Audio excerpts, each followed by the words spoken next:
Hi, welcome back to Good Morning San Diego. We're checking in with automotive expert Dave Stahl joining us this morning with some kind of good news. If you like to ride bikes, if you're 12 and under, dirt bikes, namely is what we're talking about. Good morning, Dave. Well, good morning, sir, and how are you? Good. Nice to see you. I brought my good buddy Glenn Baggy in. Hey, Glenn, how are you? He's I'm doing from, well, thank you. Motoworld over in El Cajon. Fabulous place if you're ever looking for any type of bike, motorcycle. Motoworld, not motor. Motoworld. Motoworld. And the reason I brought him out, now this ban has been lifted.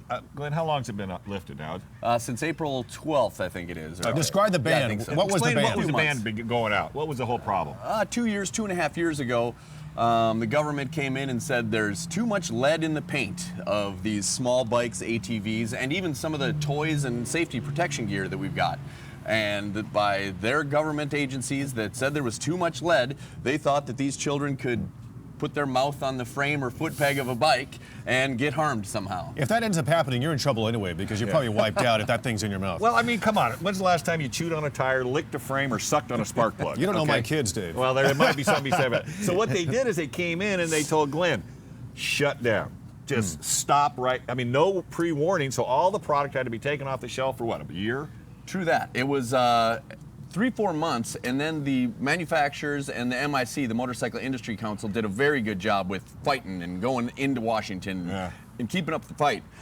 Excuse me. So we did have to pull the product for a few months, and then there was a stay that they granted. The CPSC granted a stay, so we were able to sell them, but they had to change some regulations. Right. And one of the downsides to when they pulled everything off the product, you're not going to stop this little guy from riding. Okay, so if he can't ride this bike, he'll go find a bike that's big enough to ride. Now, is he capable of riding that bike that big? Well, maybe and maybe not. So there was a safety issue. The government actually pushed kids to do other things because once you've done this, it's kind of like a disease. I mean, once you start riding, it's addictive. You can't get rid of it. I know. So now these kids are back in the saddle, so to speak. Yeah. Totally geared up. Are you excited about this? You're 9 years old, right? Yes. I understand you're the fastest 9-year-old on a dirt bike. Is that correct? Yes. How fast can you go? As fast as you Super want me duper to go, fast. right? Yeah. Well, you even have a trainer, right? Yep. Now, do you plan to do motocross for a full-time living? Yes. That's not a funny feeling. All right, well, we're going to get you on radio because, you got to talk more. Let's go over here and talk to Audrey. Hi, Audrey. How are you? Good. How are you? Now, do you ride just because it's fun, or do you like to ride because you're going to maybe someday race yourself? I like to ride because it's fun. Yeah, so that's really the fun part. And then we got Hot Rod over here. How about you? I like to ride because it's fun, but someday I want to be a professional motorcycle racer. Really? You think so? All right. Well, you've got the right dad for it, huh? Yeah, enough product in here. And Glenn, I guess the big thing is there are some people out there that say, boy, I wouldn't put my child on one of these. But if you look at them with all the safety gear that's available, it's really the best thing to go. I mean, today with everything, all the gear, the helmets, the gloves, the chest protectors, they even got chest protectors for ladies now, where before they never used to. There's no reason why you can't let your kids come out in a controlled atmosphere and have some fun.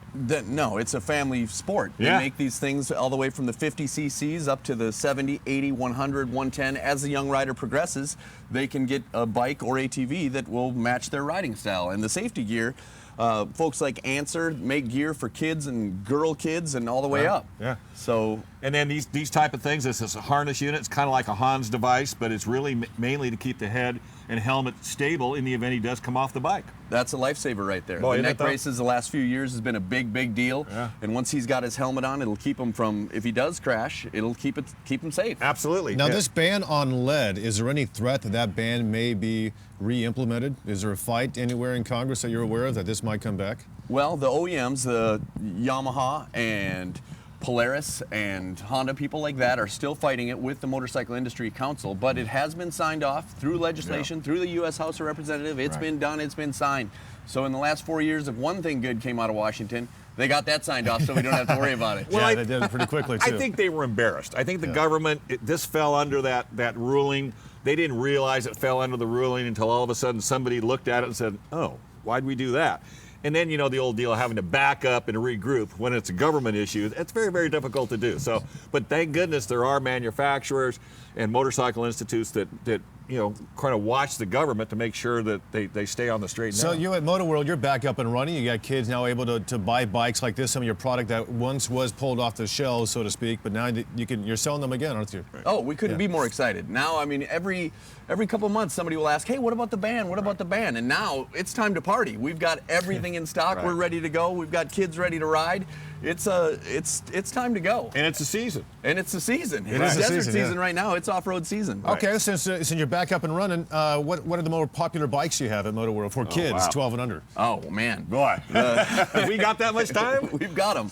Yamaha, the TTR line from the TTR 50 on up. We've got KTMs. We've got the full line of KTMs, which is more of a race motorcycle. Guys like little Dylan love to ride those. And Honda makes a fine line. And then when you look at the ATVs, Polaris makes the Outlaw 50. They make an Outlaw 90. So we've got a full line. I mean, this is just a small smidge of what's available. Okay. Right. Hey, Glenn with Motoworld, thank you so much for coming in. Out in El Cajon, if you want to get a bike or get some more information, go out and see him. And Dave Stahl, as always. My pleasure. Fantastic and like information. I said, glad we could get this word out because there are a lot of kids out there that love to ride and their parents like to take them, and now they know they can do it safely and go out and have some fun. These kids are a prime example of how excited they are to get back on the bikes. Thanks so much, guys. Hey, Good Morning San Diego continues right after the break. Stay with us.